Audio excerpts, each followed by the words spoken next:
이 시간 함께 나누실 말씀 신약 성경 마태복음 15장 21절에서 28절까지 말씀입니다. 마태복음 15장 21절에서 28절 말씀인데요. 길지 않으니까요. 우리 한 목소리로 함께 봉독하도록 하시죠.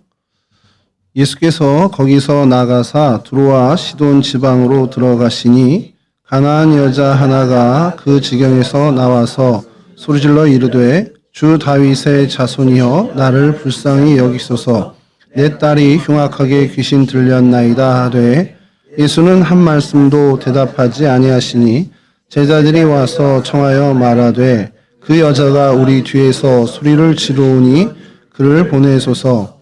예수께서 대답하여 이르시되 나는 이스라엘 집에 잃어버린 양 외에는 다른 데로 보내심을 받지 아니하였노라 하시니 여자가 와서 예수께 절하며 이르되 주여 저를 도우소서. 대답하여 이르시되 자녀의 떡을 취하여 개들에게 던짐이 마땅하지 아니하니라. 여자가 이르되 주여 올소이마는 개들도 제 주인의 상에서 떨어지는 부스러기를 먹나이다 하니 이 예수께서 대답하여 이르시되 여자여 내 믿음이 크도다 내 소원대로 되리라 하시니 그때로부터 그의 딸이 나으니라. 아멘. 예, 오늘 저희가 살펴볼 성경의 장소는 시돈이라는 곳입니다. 히브리어로 치돈이라는 발음이 오히려 좀 가깝고요. 뜻은 사냥하다, 물고기를 잡다라는 뜻을 가지고 있습니다. 이 저스틴이라는 휴대 교부가 있는데 교부가 이 지역을 물고기의 도시로까지 이제 지칭하면서 어업이나 이런 부분에 있어서 굉장히 활성화됐던 도시로 보고 있습니다. 그래서 이 치돈이라는 뜻이 뭐 물고기를 잡다, 물고기를 사냥하다 뭐 이런 뜻으로 이해되는 것이 어떻게 보면 그 도시의 원래 모습, 아주 오래전의 모습 그대로 그 모습이 지칭된 것으로 이제 보고 있습니다. 시돈의 위치를 좀 봐야 되는데요. 첫 번째 지도를 좀 보여주시죠. 예, 여기 예루살렘에서부터 갈릴리 지역을 다 지나고요. 지나서 이스라엘 땅을 이제 넘어가서 현재 이제 레바논 땅입니다. 레바논 땅에 지나가면 들어가면 티레라는 도시가 이제 등장을 해요. 가장 국경 인근에. 이 티레라는 곳은 지난번에 저희가 했었는데 기억을 잘 못하시니까 두로라는 곳입니다. 두로와 시돈 할 때 그 두로가 이 티레라는 곳이고 그곳에서 더 위쪽으로 올라가면 시돈 그러니까 시돈이 오늘 저희가 살펴볼 시돈이 등장을 하는데 이 티레 이게 두로는 그 섬에 가깝습니다. 오히려 이제 해안에서 아주 가까이에 떨어져 있는 섬에 가까워서 그 바다가 그 사이에 있어요. 저희 강화도처럼. 그래서 이제 적의 공격을 자연적으로 좀 방어하기 좀 수월한 그런 곳이었고, 그래서 실제로 알렉산더가 이 지역을 점령할 때 시돈은 그냥 거의 무혈 입성하듯이 입성을 했고, 이 두로 티레는 굉장히 오래 애를 먹었다라는 이제 기록들도 있습니다. 그래서 오늘 저희가 살펴볼 곳이 바로 이 시돈입니다. 다음 넘겨주시면, 예, 그래서 이 예루살렘에서부터 시돈까지 직선거리를 하면 약 200km 정도가 나옵니다. 200km면은 멀죠. 먼데, 저희 나라에서 서울에서 그럼 200km가 어디쯤 떨어졌을까 했더니 광주 정도가 한 278에서 210km 정도 나오더라고요. 그래서 그 정도 거리라고 보시면 됩니다. 그러니까 이제 서울이고 광주 정도 이렇게 한반도 그림을 그려서 이 정도 넓이, 길이라고 보시면 됩니다. 좀 더 확대해서 좀 다음 지도를 보여주시면 여기에 시돈이 있고요. 현재 레바논의 수도인 베이루트가 그 위쪽에 있습니다. 가까운 거리에 있고, 그다음에 티레라 이 두로가 이곳에 있습니다. 그리고 우리 헐몬산이라고 하기도 하고요. 헤르몬산이라고 하는 그 요단강의 기원이 되는 그 산입니다. 그래서 요 곳이 이 시돈에서 동쪽에 이렇게 위치하고 있습니다. 그러니까 이제 시돈을 보통 얘기를 하면 남쪽으로는 뭐 두로가 있지만 이제 갈릴리가 이제 남쪽에 있고, 뭐 서쪽은 당연히 이제 지중해가 있고, 북쪽으로는 이제 베이루트, 그리고 동쪽으로는 헤르몬산인데 이게 레바논 산맥이라고 해요. 그래서 요런 지역에 위치하고 있습니다.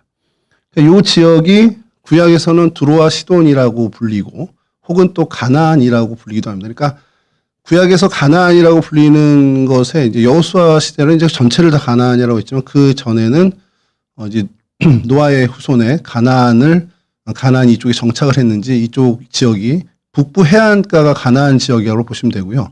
더 많은 경우엔 두로와 시돈이라고 이제 지칭을 하는 경우가 많이 나옵니다. 그래서 이 남쪽으로 해안가 남쪽은 우리가 잘 알듯이 블레셋 사람들이 좀 거주를 했었고 해안 이제 북쪽으로는 이 두로와 시돈 사람들, 페니키아인이라고 이제 신약에 와서는 이제 바뀌어요. 이 명칭이 두로와 시돈 사람들을 페니키아인이라고 해서 그러니까 구약에는 그 이름이 없습니다. 이제 헬라어로 지칭하는 게 이제 페니키아, 그래서 신약에서 이제 베니게라고 이제 하다 보니까 이름이 이제 페니키아인으로 이제 바뀌게 된 거고 구약에서는 그 페니키아인이라는 명칭이 아예 없고 그래서 두로와 시돈 이렇게 이제 지칭을 하게 됩니다.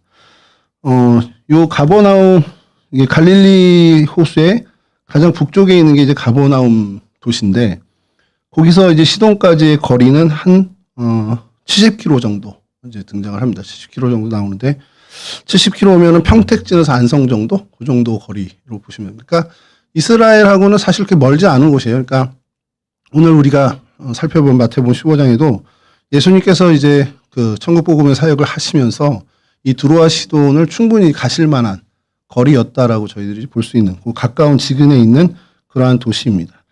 다음 사진 보여주시면 다음 지도 보여주시면 요 정도가 이제 시돈의 거의 도시에 닿습니다. 그래서 저기 뭐 이렇게 유적들을 좀 표시를 해놨는데요. 아래 위에 있고 저기는 뭐 이방 신전이기도 하고요. 또 뭐 왕의 그 왕의 무덤들 이런 것들도 등장을 하고 이제 좀 살펴볼 것이 이제 여기 바다성이 있고 육지성이 있고 여기 육지성이 있는데 이런 정도고 이제 동쪽으로는 산맥이 좀 언덕들이 있어서 뭐 천혜의 요새 정도는 아니고요. 무역에 굉장히 특화된 도시로 이제 보시면 됩니다. 이런 모습을 갖고 있고 이제 위성 사진으로 좀 보여드리면 여기는 좀 뭔가가 잘못 찍힌 것 같아요. 이렇게 경계가 있는 거는 아닌 것 같은데 이런 정도의 도시 규모, 이 정도의 번화함을 갖고 있는 도시입니다. 그리고 여기가 현재의 그 시돈 항구고요. 옛 항구는 이쪽에 있었습니다. 그래서 사도 바울이 이 두로에 잠깐 들린 기록이 사도행전에 있죠. 그래서 그때의 항구는 이쪽 어디였을 것으로 이제 보고 있습니다, 사람들이. 요걸 좀 더 요 가운데, 요 북쪽을 좀 확대한 사진을 보여드리면, 예, 요렇게 여기가 옛날 고대 시돈 항구였을 것으로 보고 있고, 요 언덕 쪽으로가 이제 그 약간의 이제 언덕인데 이쪽이 이제 그 중심부로 고대 시돈 땅이라고 이제 보고 있습니다. 요런 정도의 이제 규모를 갖고 있는 굉장히 전형적인 아랍 도시라고 보시면 됩니다. 그래서 이 도시가 언제부터 있었는지 고고학적으로 좀 보면, 이게 성경 연대와는 좀 다릅니다. 성경 연대로 치면은, 굉장히 오래전으로 되는데, 기원전 한 3000년 이상 전부터 이곳에는 도시국가가 있었던 것으로 이제, 고고학자들은 얘기를 해요. 그리고 2000년경, 기원전 2000년경에는 국제 무역을 하는 항구 도시의 그런 면모들이 뭐 기록과 유물과 유적에서 이제 등장을 합니다. 그러니까 기원전 2000년이면 사실 아브라함 시대거든요. 성경 연대로 보면은 아브라함 시절에 그러니까 아브라함 때에 이쪽은 이미 도시 국가를 그러니까 이스라엘은 한 가정의 부족 국가도 안 되는 그냥 부족 정도가 되는 그 시기에 이곳은 이미 국가 형태를 가지고 있는 그래서 국제 무역을 하는 항구 그런 굉장히 발달된 도시였다라는 것을 성경 고고학자들이 이제 밝혀냈고요. 그리고 기원전 1500년 이후에는 이 페니키아 지방, 이 두로와 시돈 이 북부 해안가 가나안 민족이 있는 이쪽에 가장 대표적인 도시로 이제 등장을 하게 됩니다. 그러니까 대표적인 도시는 이제 결국엔 경제력이 이제 커졌다라는 얘기고 군사력이 커졌다는 얘기인데 그 정도로 이 지역을 주도하는 도시 국가가 되었다라는 겁니다. 기원전 1500년이면 모세 시대 정도가 되는데 그러니까 가나안 땅으로 입성하는 이제 시대 출애굽 시대죠. 그 시대에 이미 이곳은 이 지중해 무역을 거의 장악하고 있던 그런 대표적인 도시가 되었습니다. 그러니까 굉장히 오래전이죠. 아브라함 이전부터 여기 이제 도시 형태를 가졌던 굉장히 오래된 고대 도시라는 것을 우리가 알 수 있고요. 이곳에 이제 시돈이 페니키아 국가라고 이제 보통 저희가 지칭을 하는데 요게 이제 그 통일 국가는 아니죠. 페니키아는 통일 국가는 아니고 이제 도시 국가들이 있었는데 말씀드린 그 두로도 도시 국가의 하나고 이 시돈도 도시 국가의 하나고 또 특이한 것이 비블로스라는 도시 국가가 하나 등장을 해요. 여기서 위에 아까 베이루트보다 좀 더 북쪽으로 가면 비블로스라는 도시가 있는데 오늘날에는 이제 주바일이라는 도시로 되어 있습니다. 이게 왜 잠깐 소개를 드리냐면 비블로스라는 이 단어가 원래 그 말이죠. 근데 성경에는 그발이라는 여호수아 13장에 그발이라는 도시로 등장을 해요. 그래서 여호수아 때에 가나안 땅을 점령하는데 끝끝내 점령하지 못한 땅의 이름에 그발이라는 도시가 나옵니다. 그곳이 이제 이 비블로스인데 이곳이 이제 조선, 그러니까 배를 만드는 기술이 굉장히 발전된 도시였고, 그 다음에 해상무역을 굉장히 하는데 특별히 해상무역 중에 파피루스를 이제 무역하는 그런 도시였습니다. 그래서 파피루스라는 이름 자체가 이 비블로스라는 데서 종이처럼 쓰는 그런 것들이 이제 공급이 되다 보니까 그 제품의 명칭을 그냥 파피루스로 하게 된 거예요. 비블로스에서 나온 그 파피루스라는 이름으로 쓰게 된 겁니다. 그러니까 파피루스의 기원이, 그 언어의 기원이 이 비블로스라는 도시국가였다라는 것이 밝혀졌고요. 이 파피루스는 이제 나중에 그리스 뭐 헬라어 이렇게 해서 뭐 비블리아로 해가지고 책이라는 뜻을 가진 단어로 발전했고, 이 비블리아가 오늘날 영어권으로 와서는 바이블이 된 것이 이 비블리아입니다. 그래서 이 비블로스라는 도시 이름이 사실 오늘날 저희에게도 조금은 연관이 있다라는 그런 차원에서 좀 말씀을 드립니다.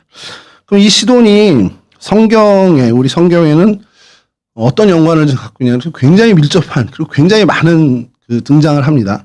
두로도 저희가 좀 따로 살펴보면 굉장히 많은데, 오늘은 이제 두로까지는 그렇고, 이제 시돈을 좀 살펴보면, 먼저 창세기 10장 15절에 시돈이 최초로 이제 등장을 합니다.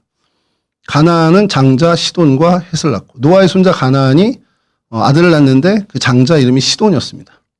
그리고 그 시돈이 이 팔레스틴 북부 해안 지역에 거주하게 된 거고, 그 후손들이 이 시돈이라는 그때 당시 도시국가 이 지역에서 살게 된 거죠. 그래서 이 시돈이라고 이제 지칭하게 된 거라는 것. 이렇게 가나안 족속 중에 한 중요한 도시라는 것이 창세기 등장을 하고요.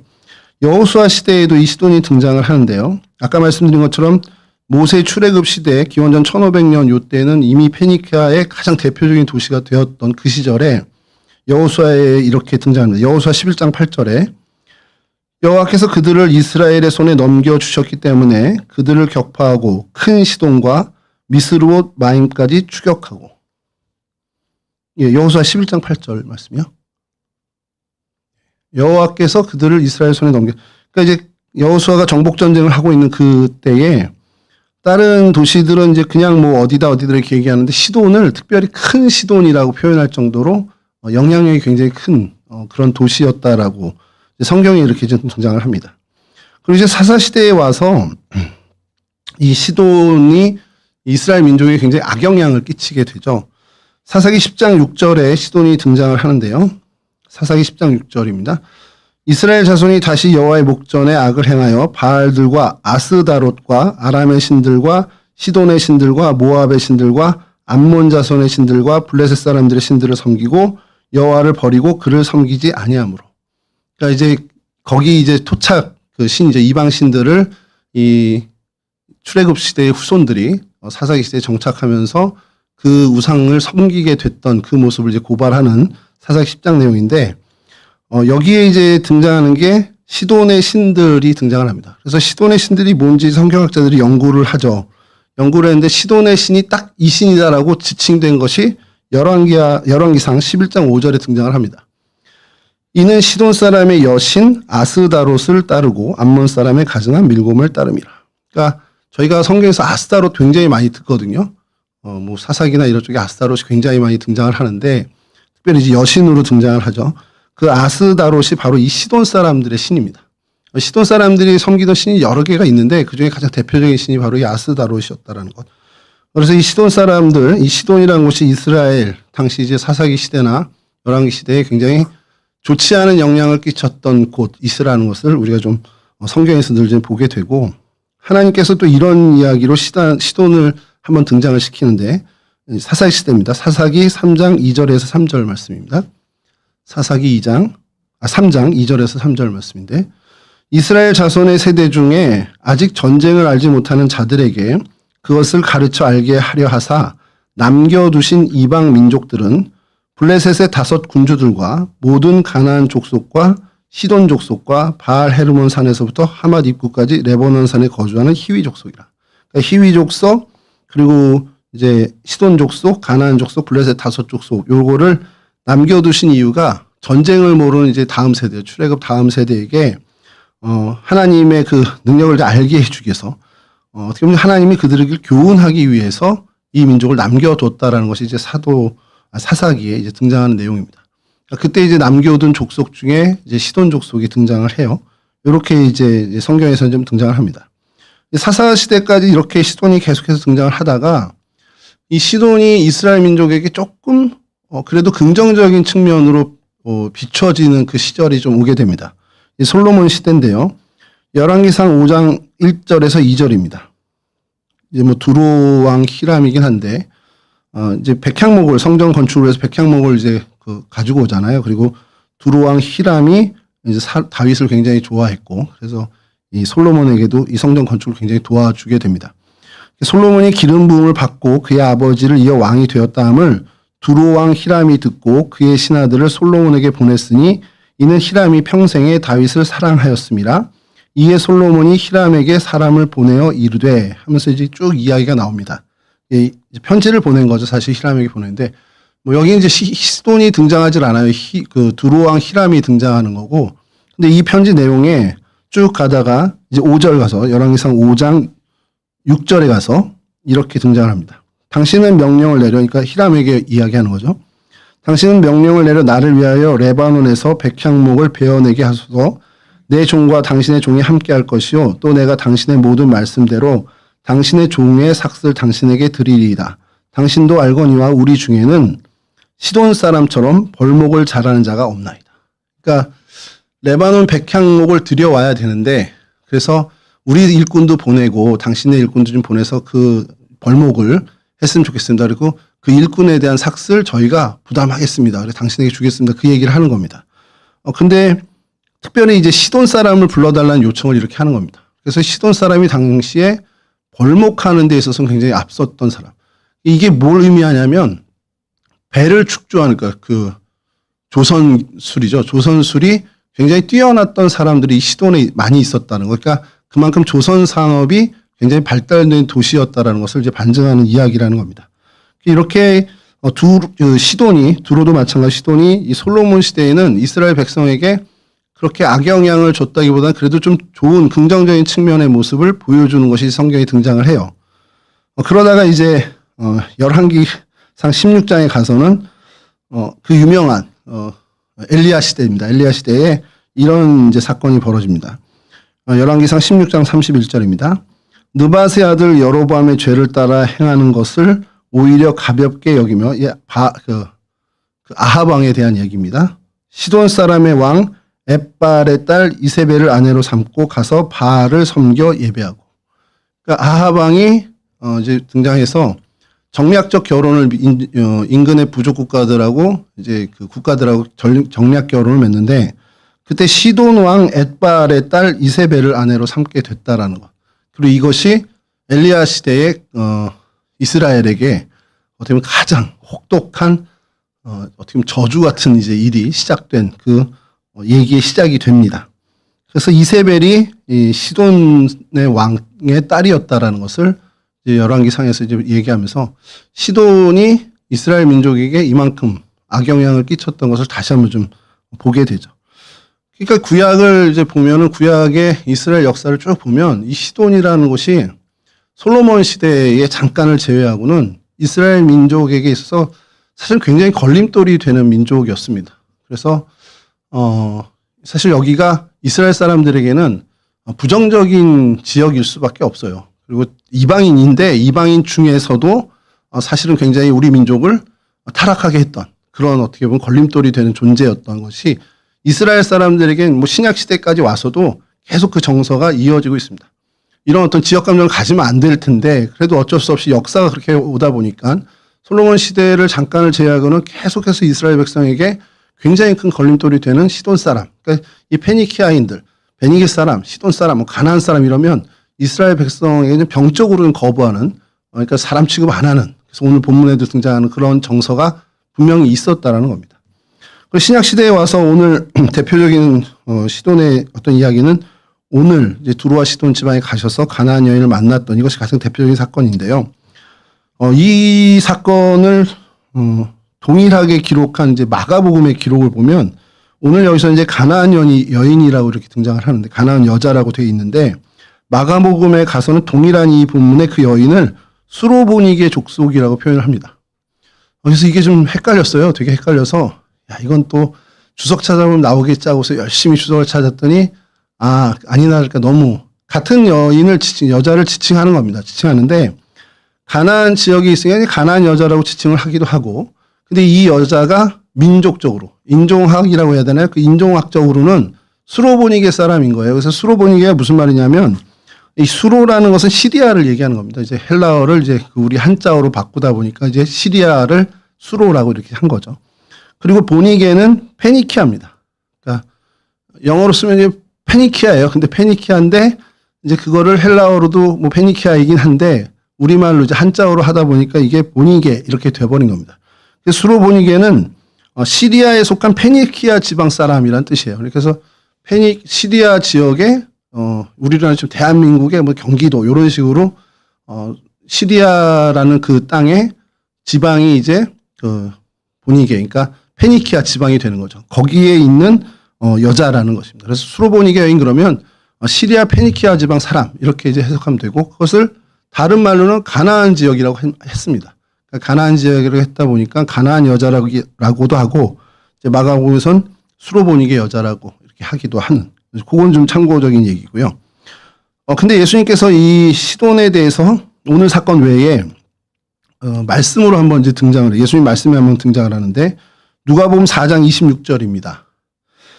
엘리야 시대의 얘기를 해요. 엘리야 시대에 이세벨이 시돈 왕의 딸이었고 그래서 굉장히 악영향을 줬는데 그 이세벨과도 굉장히 악연이 있었던 이 엘리야가 아이러니하게도 시돈 지방에 가게 되죠.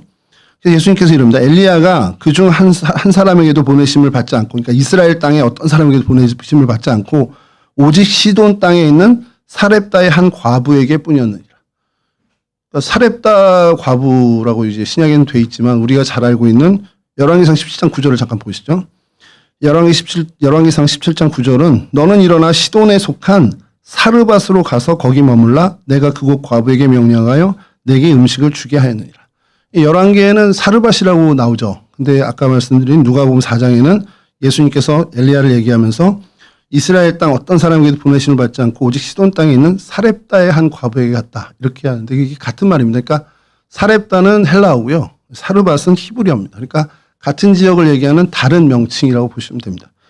여하튼 이렇게 이제 사렙다 그리고 사르밧으로 가게 되는데 이게 시돈에 속한 곳이라는 거예요. 그래서 지도를 한번 보여드리면요. 다음 지도 보여주시면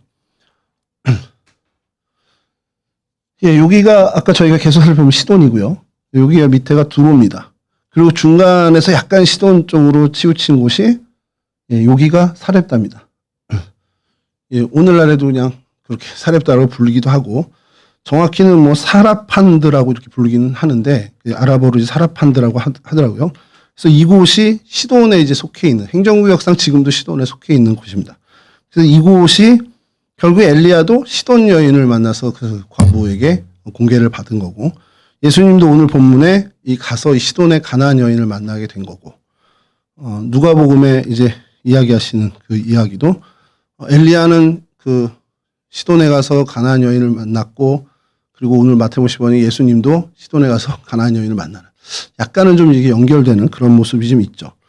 여기가 이제 복음서에 나오는 이제 시돈에 대한 이야기고 이제 사도행전에 가서 시돈이 마지막으로 한 번 더 등장을 합니다. 사도행전 27장 3절입니다.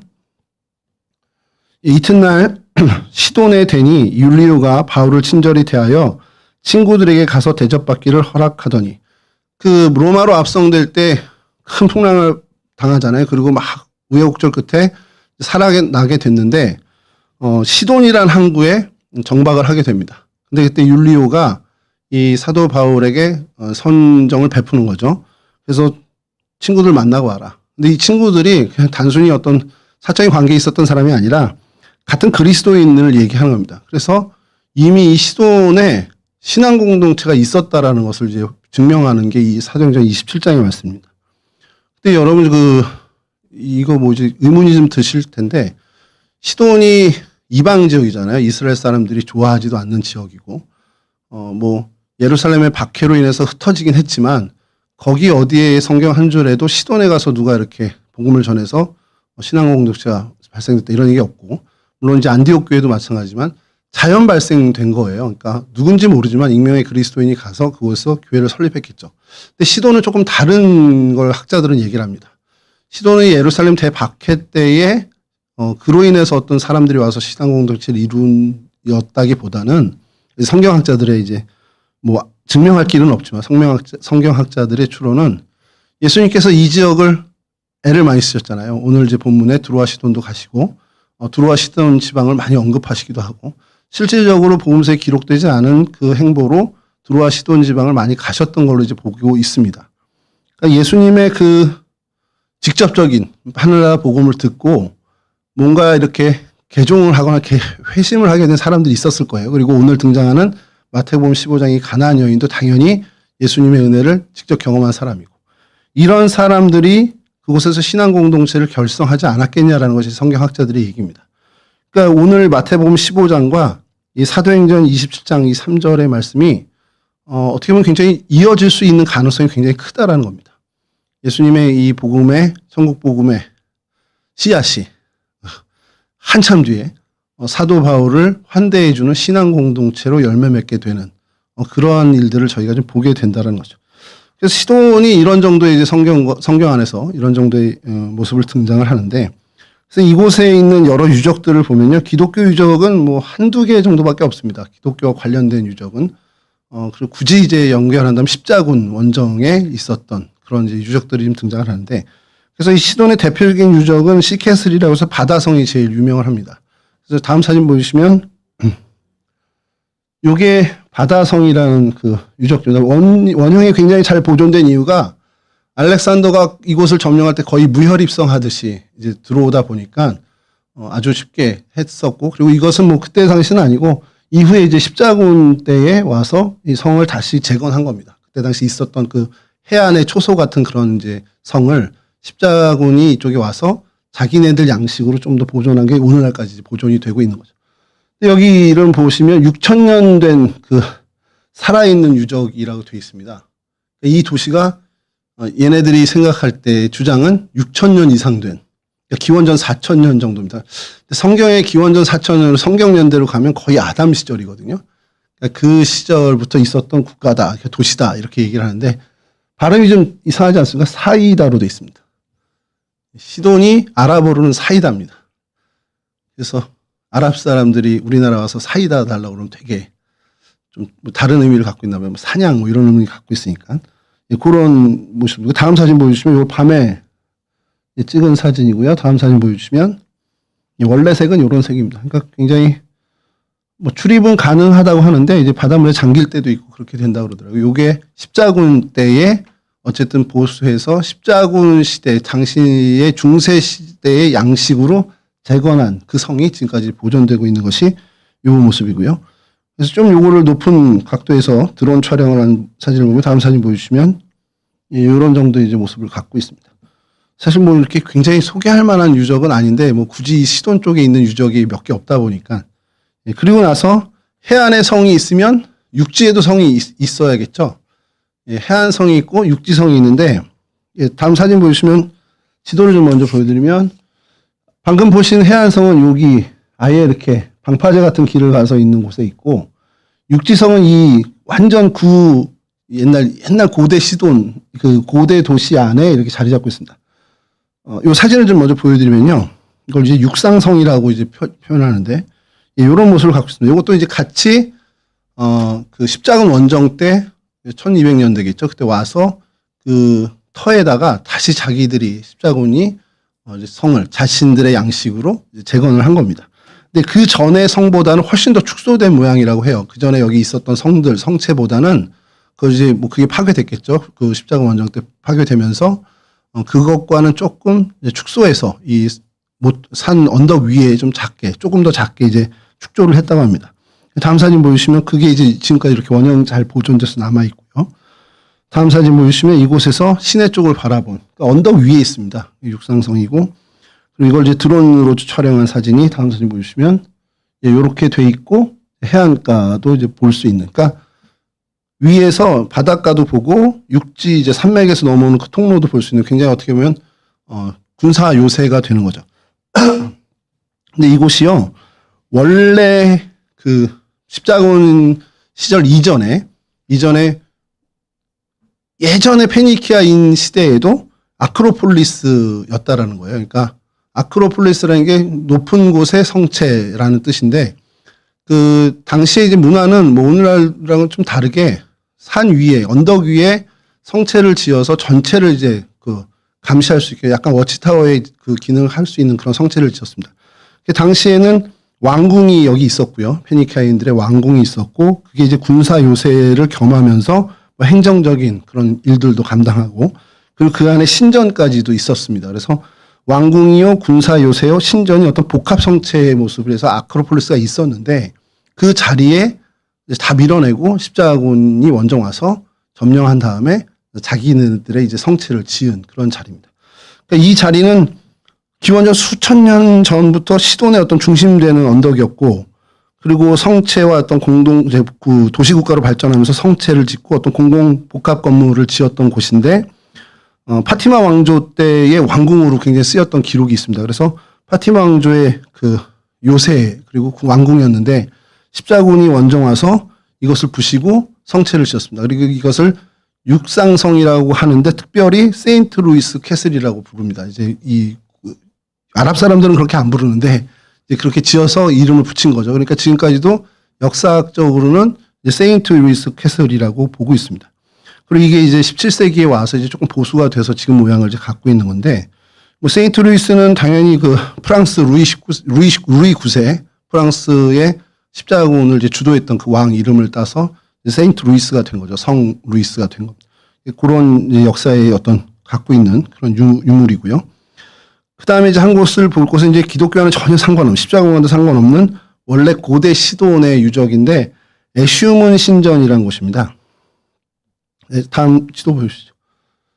이곳은 이제 고대 시돈 땅에서 한참 북쪽에 산, 그러니까 신령한 산이라고 이제 표현되는 그 산에 신전이 하나 있었어요. 그래서 애슈문 신전이라고 다음 사진 보여주시면 거의 무슨 툼레이더에 나올 법한 그런 신전들, 이제 그런 것들이 이제 여전히 있습니다. 그래서 이게 이제 고대 그때 시절의 신전이 보존이 돼 있는 상태입니다. 다음 사진 보여주시면 그래도 뭐 기둥도 보이고 이렇게 되는데 어쨌든 그래도 굉장히 이제 원형이 잘 보존돼 있는, 그리고 다음이 신전 터, 이제 무너지긴 했지만 다음 사진 보여주시면 신전 터이긴 하지만 굉장히 규모가 컸던 그런 이제 애슈문 신전인데, 이 애슈문은 그 아스타롯 신과는 좀 다른 의술의 신이었습니다. 그래서 치료나 치유를 담당하는 신이었어요. 그래서 많은 고대 도시 환자들이 이곳까지 와서 병 낫기를 이제 구하는, 그렇게 제사를 지내는 신전이 바로 이 애슈문 신전이었다고 합니다. 성경 시대에 이 이방 사람들의 어떤 종교 문화 이런 것들을 좀 가장 잘 보여주는 신전 중에 하나라고 해서 이 안에 뭐 여러 가지 있는 것들이 뭐 봉헌물도 이제 나오기도 하고요. 어떤 석상들도 나오게 했는데 그것이 굉장히 그런 가치가 있다고 합니다. 그 다음에 이제 이 지역에 그 아랍권이죠. 아랍권들이 이제 뭐 오스만 투르크까지 해서 왕들의 무덤이 있는 곳인데, 다음 사진 보여주시면 이 고대 시돈에서 아래쪽에 있습니다. 그래서 그냥 이곳은 그냥 아인회화라는 지역이에요. 그 지금은 아인회화라는 지역인데 그곳에 이제 왕들의 묘실이 이제 있습니다. 근데 하나도 흔적이 없어요. 사진 보여주시면 이 주거지 밑에 있습니다. 그냥 바빠요. 그래서 여기가 팔레스틴 난민들 촌이에요. 그러니까 팔레스틴에서 이렇게 막 올라온 사람들 있잖아요. 난민이 돼서 올라온 사람들을 이 레바논에서 수용할 수가 없으니까 이곳에 지금 머물게 했습니다. 그러니까 그때 뭐 유적이고 뭐 그럴 여유가 없었던 거죠. 근데 그 사람들이 정착해서 막 집도 짓고 막 이렇게 되면서 이렇게 이제 도시가 형성이 돼버린 겁니다. 그래서 이 아인헤아가 다음 사진 보시면 이런 식으로 집이 형성되는데 이제 군데군데 조금씩 이제 왕들의 묘역의 흔적이 있고, 그래서 이제 레바논에서 한번 좀 발굴을 해보자 해서 그 몇몇 집들을 좀 부시면서 발굴을 하게 돼요. 다음 사진 보여주시면 이렇게 이제 발굴을 하게 되는데, 이게 이제 그 유럽 쪽에 있는 나라들의 발굴팀이 와서 하면 좋은데 이제 그렇게 못했던 것 같아요. 그래서 발굴 중에 그렇게 많은 것들은 하지 못하고 그 이후에 프랑스와 몇몇, 특히 이제 튀르키예에 있는 그 고고학 팀이 가서 본격적으로 발굴합니다. 다음 사진 보여주시면, 예, 그래서 이제 계속해서 드러나죠. 그 밑에 있던 이제 왕실 묘역들이 드러나는데, 이곳에서 관이 이제 하나, 기가 막힌 관이 원형 보존으로 나타납니다. 다음 사진 보여주시면 이 석관이 등장을 합니다. 그래서 이거는 이스탄불의 박물관으로 옮겨지죠.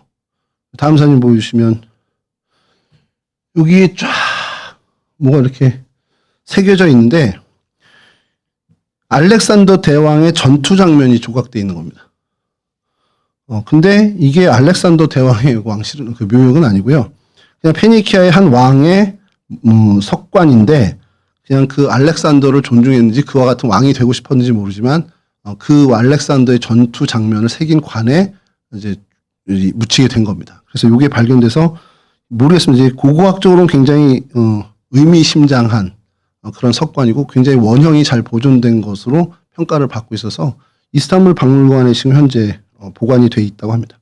이런 정도가 이제 이 시돈의 유물이고 기독교와 연결되는 유물이나 유적은 말씀드린 것처럼 시돈 항구입니다. 사도행전에 그 등장하는 사도 바울이 등장했다라는. 그래서 시돈 항구를 멀리서 찍은 사진 한 장 정도 보여드리면 다음 사진 보여주시면요. 예, 이런 정도 옛날 항구 이제 보여드리고 그리고 이제 하나가 조금 의미 있는 것이 아까 말씀드린 사도행전 27장에 사도 바울이 이 시돈항에 도착했을 때 신앙 공동체가 있었을 것이라고 추정을 했잖아요. 그 신앙 공동체가 분명히 있었던 것으로 이제 학자들은 이제 생각을 하고 아마 그 지역에 있었던 신앙 공동체나 십자군 원정 뭐 이런 때에도 다 그런 생각들이 있었던 것 같아요. 그래서 그들을 좀 이제 그 기념하자 해서 동로마 제국이 이 지역을 다스릴 때 성당을 하나 짓게 됩니다. 그래서 다음 사진 보여주시면 사도행전 20장 3절 다시 한번 읽어드릴게요. 20장 3절에 이튿날 시돈에 대니 율리오가 바울을 친절히 대하여 친구들에게 가서 대접받기를 허락하더니 이게 이제 근거가 되는 거죠. 그리고 27장 4절에서 5절입니다. 또 거기서 우리가 떠나가다가 마파람을 피하여 구브로 해안을 의지하고 항해하여 길리기아와 밤빌리아 바다를 건너 루기아의 무라시에 이르러 이 구절을 왜 말씀드리냐면 이 무라시가 미라라는 시예요. 이 미라의 주교가 있었습니다. 니콜라스라는 주교가 있었는데 그 주교가 돌아가신 다음에 이 신앙공동체를 좀 기념하자 해서 이 동로마 제국 쪽에서 성당을 짓습니다. 그리고 성당의 이름을 니콜라스 기념 성당으로 이제 봉헌을 하는 거죠. 근데 내부에는 니콜라스 주교에 대한 이야기는 거의 별로 없고 사도 바울의 아이콘으로 거의 이제 도배를 할 정도로 사도 바울이 이 신앙공동체에 들렸었다. 이것을 좀 더 기념하는 식으로 성당을 지었습니다. 그게 잘 보존이 돼 있고요. 사진 보여드리면 이 모습을 갖고 있습니다. 다음 사진 보여주시면 뭐 보수도 잘 돼서 잘 유지하고 있고 내부가 그리스 정교회가 다음 사진 보죠. 그리스 정교회 성당입니다. 그래서 이곳에 매주 미사가 지금 현재도 드려지고 있는. 그러니까 이들은 지금도 우리가 당시 사도 바울이 방문했던 그때 당시의 신앙 공동체를 계승하고 있다. 이렇게 좀 이야기하고 있는. 근데 이름은 미라시의 주교였던 니콜라스 경의 이름을 이제 따고 있는 성당이 됩니다. 그런 자부심을 굉장히 이제 갖고 있는 곳이죠. 그러니까 이 정도가 이제 시돈에 대해서 저희가 좀 살펴볼 만한 이야기고요. 오늘 본문에서 좀 저희가 좀 메시지를 좀 찾아보는 건, 이 수로보니게 여인이라고도 하고 가나안 여인이라고 하는데 이 여인에게 굉장히 큰 불행이 닥쳐왔죠. 오늘 본문에 우리가 이야기하는 것이. 그래서 자신의 딸이 흉악한 귀신에 들리게 됩니다. 그러니까 여러 방법을 찾았을 거예요. 뭐 용하다는 뭐 의원도 찾아갔을 거고 뭐 별짓을 다 했을 겁니다. 만약에 이쪽에서 아까 애슈문 신전 이런 데도 갔을 수도 있겠죠. 근데 이제 그 여인이 예수의 소문을 듣게 되고 예수님이 이 지역에 오셨다는 것을 알게 되죠. 그래서 예수님께 가서 적극적으로 자기의 딸에 대해서 치유를 간구하는 모습이 오늘 본문의 모습입니다. 근데 예수님께서 보통 사람들에게 늘 대하듯이 그냥 친절하게 대하시는 것이 아니라 좀 굉장히 냉혹한, 굉장히 차갑게 얘기하시죠. 굉장히 어떻게 들으면 좀 굉장히 모욕적인 말이기도 해요. 자녀들의 떡을 취해서 개들에게 던짐이 마땅하지 않다. 이 굉장히 좀 치욕적인 어떤 표현인데, 이 여인이 굉장히 상처받을 만한 표현입니다. 보통의 상식으로 보통 사람 같으면 그럼 뭐 안 주면 그만이지 그렇게까지 얘기하고서 그냥 포기했을 법도 한데 이 여인은 기가 막힌 대답을 하죠. 주님, 옳습니다. 개들도 제 주인의 상에서 떨어지는 부스러기라도 먹습니다. 이 얘기를 하는 거예요. 사실 이 대답, 그리고 이게 진짜 이 여인의 간절함이었고 이 여인의 진짜 마음이었을 겁니다. 근데 이것이 진짜 이 주님의 마음을 감동시켰나? 그러니까 뭐 어쨌든 기적을 이끌어내는 어쨌든 출발점이 된 거죠. 예수님이 자신을 계속 밀어내는 그 순간에도 예수님 안에 있는 생명을 정확히 받고 분명히 예수님 안에 능력이 있고 내 딸을 고칠 수 있는 유일한 분이 예수님이다라는 그 확신이 이 여인 안에 있었습니다. 진짜 견고한 믿음이 있었던 거죠. 그러니까 주님 저를 개라고 부르셔도 좋아요. 저 자격 없는 이방이 맞습니다. 그 제자들이 막 이제 하잖아요. 저 떠드는데 좀 치워버리자고 막 이렇게까지 얘기해요. 그러니까 제자들이 갖고 있던 정서는 이미 이 두로와 시돈에 있는 사람은 정말 그 표현대로 개 취급하는 그런 유대인들이었습니다. 이 제자들도. 그런데 이 여인은 그래도 좋으니 주님의 식탁에서 떨어지는 그 뭐 정말 유대인의 그 식탁에서 떨어지는 작은 부스러기라도 좋으니 그 은혜를 내게 좀 주십시오. 그것만으로도 내 딸을 살릴 수 있습니다라는 그 믿음을 갖고 있었던 거예요. 예수님께서 이 얘기를 들으시고 감탄하셨습니다. 그리고서는 마태복음 오늘 본문의 28절 이렇게 대답하시죠. 28절 좀 띄워주시죠. 이 예수께서 대답하여 이르시되 여자여 네 믿음이 크도다. 이게 주변의 제자들이 들었을 거 아니에요. 예수님께서 이렇게 극찬을 하는 걸 들었을 겁니다. 근데 이들에게는 이게 사실은 수용하기 어려운 일일 수 있어요. 왜냐하면 두로와 시돈이 이방 지역이기도 하지만 그냥 단순한 이방 지역이 아니라 아까 말씀드린 것처럼 이스라엘 전체 역사에 있어서 굉장히 이스라엘을 괴롭히고 안 좋게 했던 악영향을 끼쳤던 지역이란 말이에요. 그러니까 뭐 이스라엘을 우상 숭배의 늪에 빠지게 했던 곳이 그리고 이세벨의 고향이 바로 이 두로와 시돈인데 정말 어떻게 보면 부정한 땅이고 상종조차 하기 싫은 어떤 원수의 땅이고 원수 같은 사람들입니다. 근데 갈릴리에서 사역하시던 예수님이 50km 이상 떨어진 이곳에 오셔서 이 가나안 여인을 칭찬하시는 거예요. 네 믿음이 크다라고. 이게 이들에게는 어떻게 보면 굉장히 충격이 될 수 있는데 이건 주님께서 의도하신 거죠. 주님께서 생각한 너희들이 경원하고 너희들이 피하고 있는 그 선입견을 완전히 주님이 제자들의 선입견을 깨버리는 그런 사건으로 우리는 이제 해석할 수 있습니다. 그러니까 어떤 영혼을 사랑해야 되고 하나님의 나라의 복음을 전해야 하는 이제 그 예수님의 사명을 이어받아야 할 제자들이에요. 그들이 여전히 그 편견 속에 갇혀 있다면 그들은 주님의 사역을 이어가지 못하게 됩니다. 그러니까 그들에게 안에 있는 그 장벽, 어떤 마음의 장벽들, 어떤 혐오의 장벽들 이런 것들을 다 무너뜨리시기 위해서 주님께서 이 일을 어떻게 보면 보여주신 그런 사건으로 우리가 볼 수 있게 되죠. 그러니까 이제 그런 측면에서는 우리가 볼 수 있는데 예수님의 그 은혜를 요구한 이 여인의 모습에선 또 다른 어떤 교훈을 우리가 찾게 되는 것이 은혜를 사모할 때, 그러니까 이제 오늘날의 저희의 반성이죠. 정말 이렇게까지 은혜를 사모하나? 사모한 적이 있나? 이런 이제 반성을 하게 되는 겁니다. 예수님께 가까이 나갈 때 주변에 있는 유대인의 온갖 비난이 있을 거라는 걸 모르지 않았을 겁니다. 근데 그 비난을 뚫고 가서 그 부스럭의 은혜라도 구하는 그러한 모습, 이 여인의 모습이고요. 그래서 주님께서 그 모습을 보시고 진짜 은혜를 베풀어 주셨죠. 근데 저는 거기서 한 단계 더 나가서 이 여인이 그 딸이 고침을 받고 분명히 고침을 받았죠. 주님께서 네 딸이 나았다고 얘기해. 네 믿음 될 거라고 해서 나았습니다. 이 여인이 이 은혜를 어떻게 그 다음에 가져갔을까? 그게 사도행전 27장 3절로 저는 이어졌다라는 걸 성경학자들의 의견에 굉장히 동의를 하는 거예요. 27장 3절 이튿날 시돈에 된 율리오가 바울을 친절히 대하여 친구들에게 가서 대접받기를 허락하더니 예수님의 사역과의 사도 바울의 시간은 그렇게 오랜 기간이 떨어진 시간은 아닙니다. 뭐 그래도 10여 년 정도 뭐 떨어진 정도의 시간이겠죠. 그 사이에 이 자리에 신앙 공동체가 생겨졌다. 이 부스러기 은혜를 받은 이 여인으로 출발된 것이 아니겠냐라는 생각, 충분한 어떤 상상을 해보는 거죠. 이 부스러기 은혜가 정말 말 그대로 부스러기가 아니고요. 어마어마한 씨앗이 된다라는 것을 우리가 생각할 필요가 있다는 거죠. 내가 주님 앞에 나아갈 때 걸림돌이 되는 게 많이 있을 겁니다. 내 자격이 있을까 뭐 이런 것부터 해서 내가 너무 유난 떠는 거 아니야? 사람들이 날 보면 뭐라고 할까? 내가 새벽기도 시작했더니 친구들이 야 그만해. 뭐 너 네가 무슨 언제부터 예수를 그렇게 잘 믿었다고 이런 얘기 하는 거 아닐까? 이런저런 정말 생각할 것들이 많아요. 주님 앞에 나가서 내가 정말 간구해야 되는데 주님께 매달려야 되는데 여러 뭐 내 스스로의 어떤 죄책감도 있겠죠. 내가 이렇게 살아왔는데 주님이 나에게 은혜를 주시겠어라는 그것부터 여러 사람들이 나를 어떻게 볼까? 마치 예수님 주변에 있는 제자들이 자기를 보는 그 시선을 의식했을 수 있는 이 가나안 여인처럼 우리도 그런 생각하는 것이 있을 수 있겠죠. 근데 그 가나안 여인은 그 모든 것을 넘어서서 주님께 가까이 나갔다는 겁니다. 오늘 우리에게 필요한 믿음의 자세가 이게 아니겠냐라는 거예요.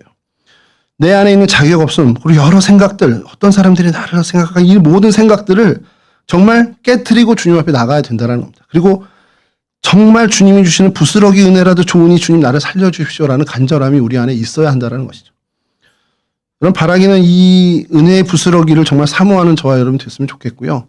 그리고 우리가 그런 사모하는 이 은혜의 부스러기가 훗날에 우리의 삶을 통해서 어떠한 결실을 맺을지 모릅니다. 이건 상상이긴 한데 이 가나안 여인의 이 부스러기 은혜가 사도 바울을 맞이했던 신앙 공동체로 열매를 맺었다라고 생각한다면 우리의 그런 주님께 간구하는 부스러기 은혜가 우리 자녀의 세대에, 우리 자녀의 자녀의 세대에 어떠한 결실을 맺지는 우리는 아무도 상상할 수 없다는 거죠. 나는 비록 지금 주님 앞에 자격 없고 정말 씨름하면서 정말 부족한 마음으로 주님 앞에 나가서 정말 매달리고 애원했는데 그 애원한 그래서 주님께서 우리에게 베풀어 주신 은혜가 내 삶에서가 아니라 내 자녀에서 우리 후손의 우리 후대의 삶에서 어떠한 결실을 맺을지 우리는 아무도 장담할 수 없다는 겁니다. 훨씬 더 큰 아름다운 열매를 주님께서 결실하게 해주시리라 믿는 그 믿음을 좀 가졌으면 좋겠다는 것이. 그래서 여러분 우리가 살아가는 여러분들 삶의 자리에서 이 은혜의 부스러기를 사모하는 마음으로 살아가는 그래서 정말 하나님이 베풀어 주시는 그 은혜의 기적을 매번 경험하는 그런 은혜의 주인공들이 되었으면 좋겠습니다. 이와 같은 은혜에 늘 넘치시기를 주님의 이름으로 간절히 축원합니다.